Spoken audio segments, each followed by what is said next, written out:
Hey guys, what's up? In this short tutorial, I'm going to show you exactly how you can use the WhatsApp application, not on your mobile device, but on your laptop or on your computer really quickly. So let's get started. Now, what you want to do first, guys, is launch a web browser on your computer. For example, Google Chrome, Opera, or Microsoft Edge. And here in Google search, type in something like WhatsApp web or WhatsApp web application.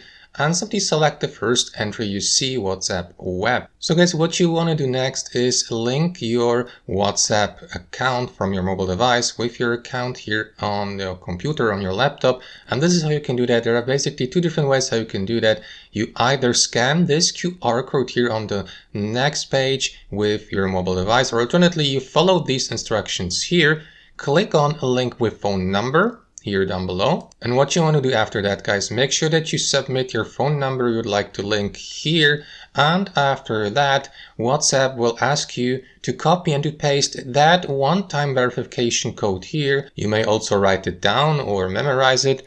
Open the WhatsApp application on your mobile device, enter that code here really quickly, wait for WhatsApp to finish logging in, and after a moment, return or head back to your web application here on your computer. Wait for WhatsApp to finish linking your both devices, and after a moment, WhatsApp will give you access to your account here on your web browser so that you can start conversations or chats with your friends on your laptop or on your computer. Remember also, guys, that you're allowed to download the WhatsApp application on Windows 10 or Windows 11 from the Microsoft Store by clicking on that button here. But you can access WhatsApp, as you can see, also through a web browser. So that's basically how you use it on your laptop or on your computer. Thanks for watching and have a wonderful day.